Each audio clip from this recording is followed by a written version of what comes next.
আসসালামু আলাইকুম, সবাইকে স্বাগতম ফাতেমাস কিচেনে নতুন আরও একটি রেসিপি দেখার জন্য। আজকে আমি বেগুন আর টমেটো দিয়ে খুবই মজার একটা ভর্তার রেসিপি আপনাদের সাথে শেয়ার করব। আশা করি ভালো লাগবে। এর জন্য প্যানে আমি পরিমাণ মতো তেল দিয়ে দিলাম। আর এখানে আমি একটা বড় সাইজের বেগুন আর 2টা টমেটো কেটে ধুয়ে হলুদ মরিচ লবণ দিয়ে মেখে নিয়েছি। এখন তেলটা গরম হয়ে এসেছে। এই গরম তেলের মধ্যে আমি এখন বেগুন আর টমেটোগুলো ভেজে নেব। তেলটা কিন্তু ভালোভাবে গরম করে নিলে বেগুন ভাজাটা খুব সহজেই করে নেওয়া যাবে। এখন আমি বেগুনগুলো আর টমেটোগুলো দিয়ে দিলাম। এখন কয়েক মিনিট ভাজার পর কিন্তু ভাজাটা হয়ে গেছে। আমি বেগুনগুলো উল্টে দিচ্ছি, টমেটোগুলো উল্টে দিয়েছি। আর এই ভর্তাটা খেতে যে এতটা মজা, একবার হলেও তৈরি করে দেখবেন, অনেক বেশি ভালো লাগবে। আর এখন বেগুনগুলো ভাজা হয়ে গেছে, আমি বেগুনগুলোই উঠিয়ে নেব। আর টমেটোগুলোকে আমি আরেকটু পোড়া পোড়া করে ভেজে নেব, সেই জন্য টমেটোগুলোকে আবার উল্টে পাল্টে ভেজে নিচ্ছি। আর এখানে আমি 2টা টমেটো দিয়েছি, আপনারা চাইলে একটাও দিতে পারেন। আর টমেটোটা কিন্তু মিষ্টি হলে 2টা দিলে সমস্যা নাই, একটু টক হলে কিন্তু 2টা দিলে ভর্তাটা আবার একটু টক লাগতে পারে। আর এখানে আমি কয়েকটা শুকনা মরিচ টেলে নিলাম। আর এখন ভেজে নেব পেঁয়াজ আর রসুন।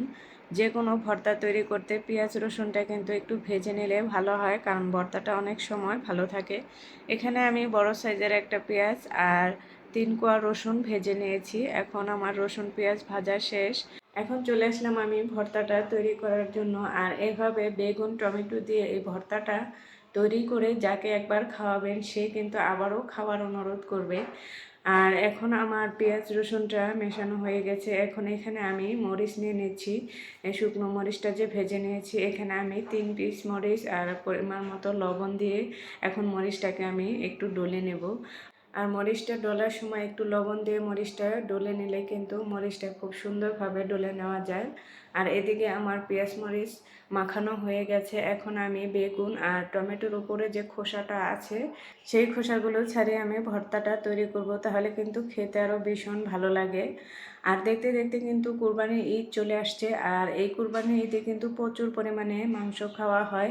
আর মাংস খেতে খেতে যখন দেখবেন ভালো লাগে না, তখন এরকম একটা ভর্তা তৈরি করে নেবেন, তাহলে দেখবেন পরিমাপের চেয়ে একটু বেশি ভাতই খেতে পারছেন। আর এখন আমি দিয়ে দিচ্ছি সরিষার তেল, যেটা ছাড়া ভর্তা অসম্পূর্ণ থাকে। আর এখানে ধনেপাতাও দিতে পারেন, আমি ধনেপাতাটা দিলাম না। আর এখন আমার ভর্তাটা রেডি হয়ে গেছে। আর আজকে আমার রেসিপিটি কেমন লেগেছে অবশ্যই কমেন্ট করে জানাবেন। ভালো লাগলে ভিডিওটি লাইক শেয়ার করতে ভুলবেন না। সবাই ভালো থাকবেন, সুস্থ থাকবেন। আল্লাহ হাফেজ।